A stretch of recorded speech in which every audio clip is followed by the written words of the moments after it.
एक घने जंगल में ताकतवर मगर घमंडी भेड़िया रहता था। उसकी ताकत और बेरहमी की वजह से पूरा जंगल थर थर कांपता था। कोई भी जानवर उसके रास्ते में आने की कोशिश नहीं करता था, क्योंकि वह बिना सोचे समझे किसी का भी शिकार कर लेता था। मैं इस जंगल का ताकतवर जानवर हूँ। मुझसे हर जानवर खौफ खाता है। मैं चाहूँ तो कुछ भी कर सकता हूँ। इसी जंगल में खुशमिजाज और खूबसूरत खरगोशों का परिवार रहता था। वो बड़ी खुशी से अपना जीवन बिता रहे थे। परिवार का सबसे बड़ा बेटा चिंकू अपनी हाजिर दिमागी की वजह से बहुत ही समझदार था।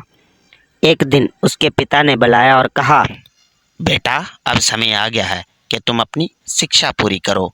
इसके लिए तुझे साथ के जंगल में हमारे गुरु के पास जाना होगा।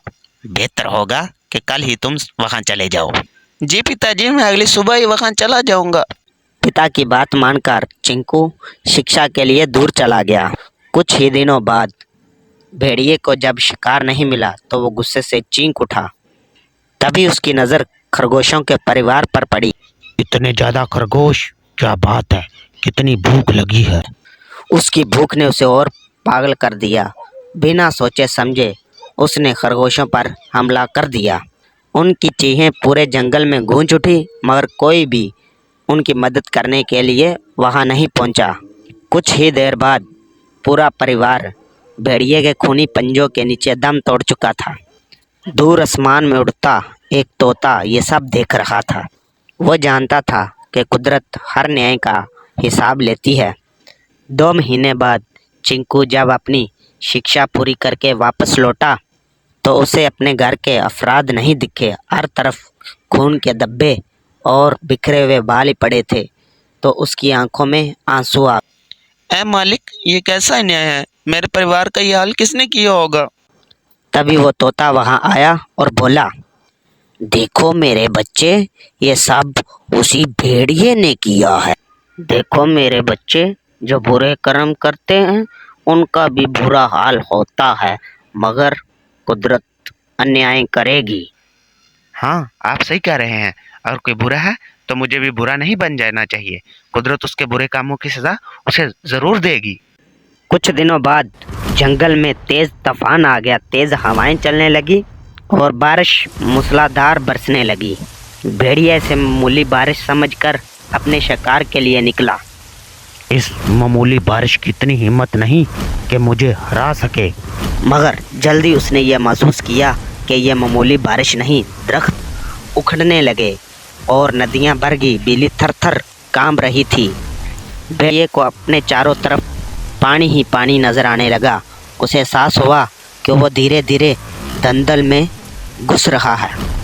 अरे नहीं, ये बारिश इतनी खतरनाक कैसे हो गई? जल्द ही मुझे कोई ठिकाना ढूंढना होगा। मौत को सामने देखकर पहली बार उसे डर महसूस हुआ। भागते भागते वो एक भालू की गुफा के पास पहुंचा।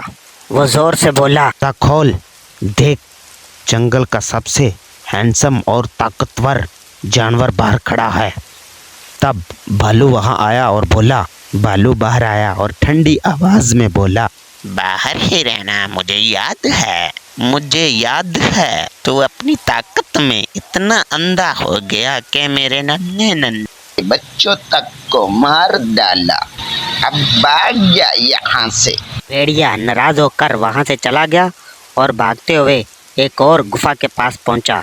उसने अपने दिमाग में कहा, कोई बात नहीं, थोड़ा शांत होकर बात करता हूँ। सुनो, तुम्हारे पास मौका है अपने बाहुबली को खुश रखने का। बस दरवाजा खोल दो। देखो क्या बात है, इस जंगल का ताकतवर जानवर अपनी जान बचाने के लिए मदद मांग रहा है। क्या हुआ जब मैं तुझे कहता था बिला वजह शिकार मत करो, अत्याचार मत करो? तुमने सुना नहीं। एक दफा तो तूने मेरे बच्चों पर हमला कर दिया। भाग जा यहाँ से, नहीं मिलेगी कोई मदद। भेड़िए ने सर झुका लिया और उसे अपनी गलती का एहसास होने लगा। ये सब मेरी ही गलती है। मैं इतना घमंडी और बुज़दिल ना होता तो शायद आज कोई ना कोई मेरे लिए दरवाज़ा खोल देता। कुछ दूर उसे छोटी सी झोपड़ी दिखाई दी।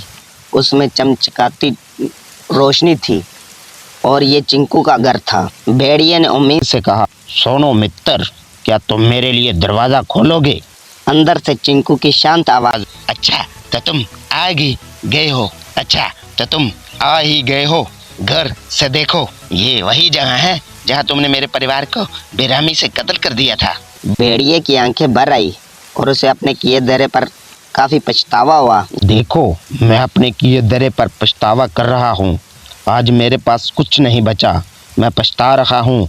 मैंने कितने बड़े गुनाह किए हैं, और हो सके तो मुझे माफ़ कर देना। शायद यही मेरी गलती है।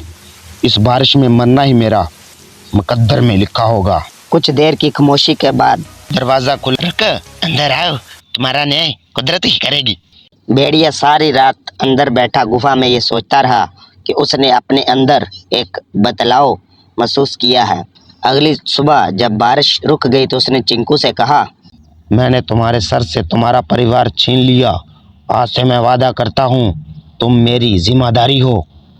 मरते दम तक तुम्हारी सेवा करना ही मेरी जिंदगी का सबसे बड़ा मकसद होगा, और ये मेरा वादा है तुमसे। घर से देखो बाबा, ये हर पल अब पछतावे में जलता रहेगा। काश हर कोई समझ लेता कि एक गलती की इसे कितनी बड़ी कीमत चुकानी पड़ती है, तो हर कोई गलती करना ही छोड़ देता।